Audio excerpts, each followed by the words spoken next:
நாளின் காலை வேளையிலே ஆண்டவர் நமக்கு தருகிற வார்த்தை சங்கீதம் 16வது அதிகாரம் 8வது வசனம். கர்த்தரை எப்பொழுதும் எனக்கு முன்பாக வைத்திருக்கிறேன், அவர் என் வலது பாரிசத்தில் இருக்கிறபடியால் நான் அசைக்கப்படுவதில்லை.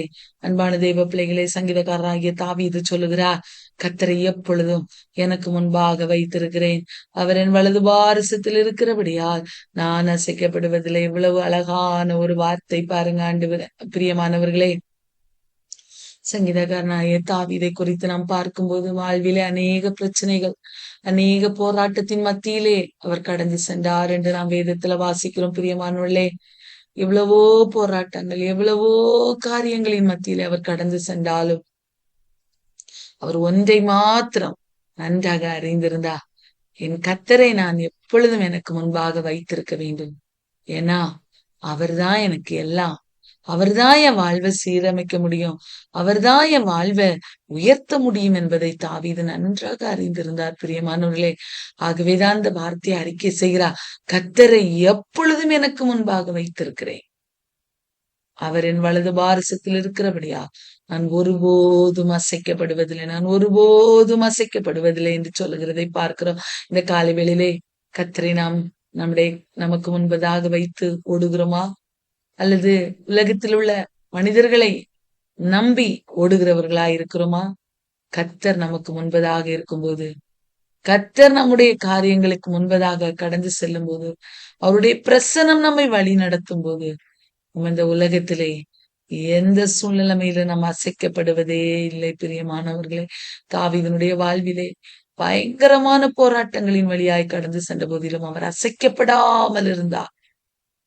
ஏன் தெரியுமா?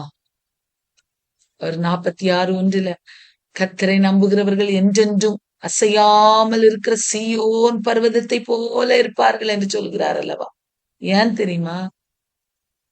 அவர் கர்த்தரை தனக்கு முன்பதாக வைத்திருந்தார், வலது பாரிசத்தில் வைத்திருந்தார். என்ன ஒரு வேலை செய்யணும்னாலும் நம்ம ரைட் ஹேண்ட் வச்சுதான் நம்ம செய்வோம்.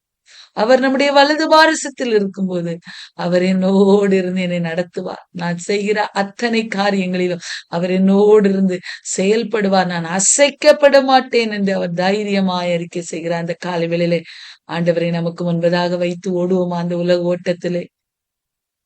வேற எதுவும் நம்ம பார்க்க தேவையில்லை, அவரை மாத்திர பார்த்து ஓடுவோம். ஆண்டவர் பெரிய காரியங்களை நம்முடைய வாழ்வை செய்வார். பிரியமானவர்களே, சங்கீதம் 16வது அதிகாரத்திலே 5வது வசனத்திலே அவர் சொல்லுவார், கர்த்தரின் சுதந்திரமும் என் பாத்திரத்தின் பங்குமானவர், என் சுதந்திரத்தை தேவரீர் காப்பாற்றுகிறேன், நேர்த்தியான இடங்களில் எனக்கு பங்கு கிடைத்தது, ஆம் சிறப்பான சுதந்திரம் எனக்கு உண்டு, என் ஆண்டவர் எனக்கு சுதந்திரம் என் பாத்திரத்தின் பங்குமாயிருக்கிறார்.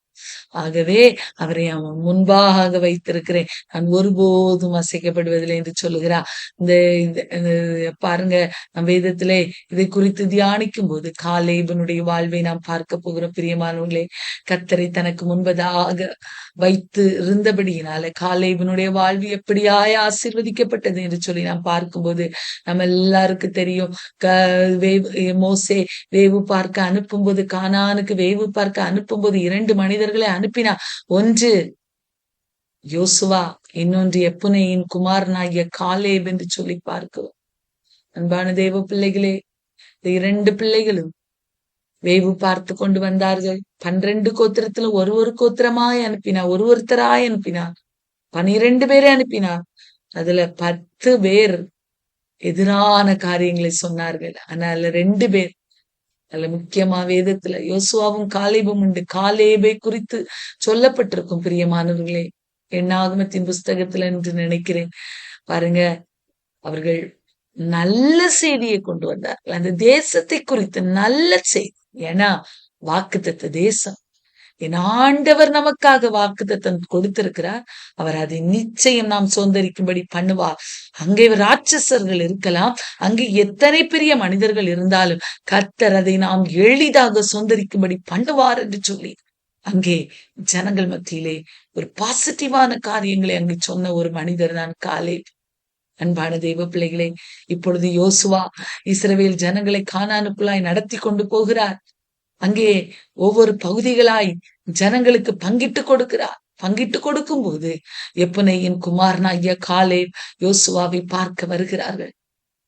வந்து சொல்லுகிறார். காலேப் யோசுவாவை பார்த்து, காதேஸ் பர்னேயாவிலிருந்து பர்னேயாவிலே கர்த்தர் என்னை குறித்தும் உம்மை குறித்தும் தேவனுடைய மனுஷனாகி மோசையோடு சொன்ன வார்த்தை நீர் அறிவீர் என்று சொல்லுகிறதை அன்றைக்கு அன்றைக்கு நடந்த காரியம், அந்த வேவு பார்க்கிற சூழ்நிலைமையிலே அந்த ஜனங்கள் வந்து எதிரான காரியங்கள் சொன்ன போது அங்கே ஒரு பெரிய பிரச்சனை உண்டானது.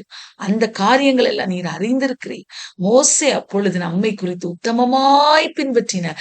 இவர்கள் 2 பேரையும் நான் கானானுக்குள்ளாய் அழைத்து செல்வேன் என்று ஆண்டவர் சொன்னதாக மோசே சொன்ன வார்த்தையை நீர் அறிந்திருக்கிறீர் என்று சொல்லி அவர் சொல்லுகிறார். தேசத்தை வேவு பார்க்க அனுப்பும்போது எனக்கு 40 வயதா இருந்தது. ஆனா என் இருதயத்தில் உள்ளபடியே அவருக்கு மறு செய்தி கொண்டு வந்தேன் மோசேக்கு. பாருங்க, சுற்றி இருந்த சூழ்நிலைமைகள் வித்தியாசமா இருந்தாலும் நான் நல்ல செய்தி மறு செய்தியை கொண்டு வந்து மோசேயின் இடத்துல நான் சொன்னேன். இன்னைக்கு எனக்கு 85 வயதாகிறது. அவர் சொல்லிட்டு சொல்றாரு, என்னோட கூட வந்த சகோதரர்கள் எல்லாரும் ஜனத்தினுடைய இருதயத்தை அவர்கள் கரைய பண்ணினார்கள். நானோ என் தேவனாகிய கர்த்தரை உத்தமமாய் பின்பற்றினேன். என கர்த்தரின் சுதந்திரமாயிருந்தார், கர்த்தரின் பாத்திரத்தின் பங்காயிருந்தார். கர்த்தரை எனக்கு முன்பதாக நான் வைத்திருந்தேன். வாக்கு தத்தங்களை எனக்கு முன்பதாக வைத்திருந்தேன். வாக்கு தத்த தேசத்தை என் ஆண்டவர் நிச்சயம் தருவார் என்கிற நம்பிக்கை எனக்கு இருந்தது. கர்த்தரை நான் உத்தமமாய் பின்பற்றினபடியினால அன்றைக்கு மோசே என்னை பார்த்து சொன்னார், உன் கால் மிதித்த தேசம் எல்லாம் உனக்கும் உன் பிள்ளைகளுக்கும் சுதந்திரமாக கொடுப்பேன் என்று சொல்லி ஆணையிட்டார் அல்லவா? ஞாபகப்படுத்துகிறார் யோசுவாவுக்கு காலேப். அன்பான தெய்வ பிள்ளைகளே, ஆணையிட்டார் அல்லவா? கர்த்தர் சொன்னபடியே என்னை இன்னைக்கு வரைக்கும் உயிரோட வச்சிருக்கிறார். இன்னைக்கு எனக்கு 85 வயசு, 45 வருஷமாயிட்டு. இப்பொழுது ஏற்கனவே 40, இப்பொழுது 45. இன்னைக்கு நான் 85 வயதுள்ளவன் ஆயிருக்கிறேன். ஆனா இன்னைக்கு வரைக்கும் என்ன ஆண்டவர் என்னை நடத்தி வருகிறார். அந்த வாக்கு தத்தத்தை நினைத்து கொண்டு நான் வாழ்ந்து கொண்டிருக்கிறேன். ஏன்னா அவர்தான் என் முன்பாக இருக்கிறார். அவர் என் வலது பாரசத்தில் இருக்கிறபடியால் எனக்கு கொடுத்த அந்த வாக்கு தத்தத்தை நிச்சயம் நிறைவேற்றுவா என்கிற நம்பிக்கை எனக்கு உண்டு. ஆகவே அந்த மோசே எனக்கு 40 வயதுல என்ன வேவு பார்க்க அனுப்பும் போது இருந்த பலன் இன்றைக்கு வரைக்கும், முதிர் வயதான இன்றைக்கு வரைக்கும் எனக்கு இருக்கிறதா அதே பலன். பாருங்க, காண்டாமிருகத்துக்கு ஒத்த பலன், கழுகுக்கு ஒத்த பலன், லீபனோனில் உள்ள கேதுரு மரத்துக்கு ஒத்த பலன் எனக்கு இன்றைக்கும் இருக்கிறது. அவர் சொல்லுகிற அழகாக அறிக்கையிடுகிறார். அன்பான தெய்வ பிள்ளைகளே, ஏன் தெரியுமா இத்தனை பலன்? அவர் காலேப் கர்த்தரை தனக்கு முன்பதாக வைத்திருந்தார், வலது பாரசத்தில் வைத்திருந்தார். ஆகவே முதிர் வயது வரைக்கும் ஆண்டவர் அவரை கைவிடவே இல்லை. அறிக்கை செய்கிறார், ஜனங்களுக்கு முன்பதாக, சபையாருக்கு முன்பதாக, யோசுவாவுக்கு முன்பதாக அறிக்கை செய்கிறார். அந்த பலன் எனக்கு இன்றைக்கு வரைக்கும் இருக்கிறது. ஆகையால் அந்த நாளிலே மோசையோடு கர்த்தர் சொன்ன அந்த மலை நாட்டை எனக்கு தாரும் என்று சொல்லி அவர் கேட்கிறார். எனக்கு ஒரு வாக்கு தத்தத்தை அன்றைக்கு மோசே கொடுத்தார் அல்லவா? அந்த வாக்கு தத்த தேசமாகி என்னுடைய கோத்திரத்துக்குரியதான, என்னுடைய குடும்பத்துக்குரியதான அந்த சுதந்திரத்தை எனக்கு நீர் தரணும் என்று சொல்லி அவர் கேட்கிறார். அங்கே ஏனாக்கியர் இருக்கிறார்கள், அங்கே பெரிய பட்டணங்கள் எல்லாம் உண்டு. ஆனா கர்த்தர் என்னோடு இருப்பாரானா, கர்த்தர் சொன்னபடி நான் அவர்களை துரத்தி விடுவேன். எத்தனை வயசுல சொல்றாரு பாருங்க, 85 வயசு, முதிர் வயது ஆகிறது என்று யாரு கவலைப்பட தேவையில்லை. ஆண்டவர் ஒவ்வொரு நாளும் நமக்கு பலனை தந்து புதுப்பிக்க வல்லவராயிருக்கிறார். அதே நேரத்துல நமக்கு தந்த வாக்கு தத்தத்தை அவர் மறவாமல் நினைவு கூர்ந்து அதை நிறைவேற்ற வல்லவராயிருக்கிறார். பிரியமானவர்களே, பாருங்க, காலேப் அறிக்கை செய்கிறார். கர்த்தர் அங்க ஏனாக்கியர் இருக்கிறார்கள். அன்னைக்கு நான் போகும்போது, வேவு பார்க்க போகும்போது எப்படி ராட்சசர்கள்லாம் இருந்தாங்களோ அதை போல இருக்கிறாங்க. ஏனாக்கியர் இருக்கிறாங்க, எல்லாரும் இருக்கிறாங்க. பெரிய தேசம்தான். ஆனா கர்த்தர் மாத்திரம் என்னோடு இருப்பாரே, ஆனா அவருடைய சமூகம், அவருடைய பிரசனம் மாத்திரம் என்னோடு இருக்குமே, ஆனா நான் அத்தனை பேரையும் நான் துரத்தி விடுவேன் என்று விசுவாச வார்த்தையை அறிக்கை செய்கிறார். அன்பான தெய்வ பிள்ளைகளே, அப்பொழுது யோசுவா சொல்லுகிறார், எப்பினேயின் குமாரனாகிய காலேபை ஆசீர்வதித்து எபிரோனை அவனுக்கு சுதந்திரமாக கொடுத்தார். அன்பானவர்களே, பாருங்க, அந்த காலேப் என்ன பண்ணினார் தெரியுமா? உத்தமமாய் கர்த்தரை பின்பற்றினபடினால இந்நாள் வரைக்கும் இருக்கிற எபிரோன் காலேபினுடைய சந்ததிக்கு சொந்தமாக மாறிற்று, சுதந்திரமாக மாறிற்று. பிரியமானவர்களே, அன்பானவர்களே, எவ்வளவு பெரிய ஒரு ஆசீர்வாதம். ஏன் தெரியுமா? கர்த்தரை அவருக்கு முன்பதாக வைத்திருந்தார். கர்த்தர் என்னோடு இருப்பாரானால் அவர் என்னோடு தான் இருக்கிறார். அது எனக்கு நன்றாய் தெரியும். 85 வயதாய் நான் இருந்தாலும் எமது பலனை அவர் குறையாமல் இதுவரைக்கும் காத்தார் அல்லவா? அந்த கர்த்தர் எனக்காக குறித்த அந்த வாக்குத்தத்த சுதந்திரத்தை எனக்கு தருவா என்கிற நம்பிக்கையோடு பெற்றுக்கொண்ட ஆனந்த சுதந்திரத்தை, ஆசீர்வாதத்தை இந்த காலை வேளையிலே சோர்ந்து போயிருக்கிறீங்களா? நான் பலவீன பாண்டம், நான் சோர்ந்து போயிருக்கிறேன் நினைக்கிறீங்களா? இல்ல பிரியமான, காலேபுக்கு கொடுத்த பலன் இந்த காலை வேளையில நம்ம அனைவருக்கு கொடுக்கும்படியா நம்முடைய ஆண்டவர் நம்ம மத்தியில இருக்கிறார். இதற்கு நாம் செய்ய வேண்டிய ஒரே காரியம், கர்த்தரை நம்மோடு வைத்துக் கொள்ளணும்.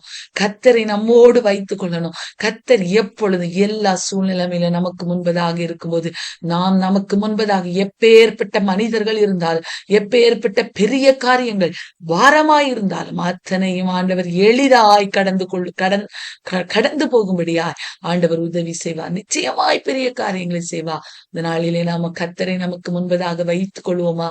காலேபுக்கு கொடுக்கப்பட்ட அத்தனை ஆசீர்வாதங்களையும் நாம் இந்த நாளிலே பெற்றுக்கொள்ள வேண்டும். அன்பான தெய்வ பிள்ளைகளே, கர்த்தரை முன்பதாக வைத்து ஓடுவோம். ஆண்டவர் பெரிய காரியங்களை நம்முடைய வாழ்விலே செய்வார்.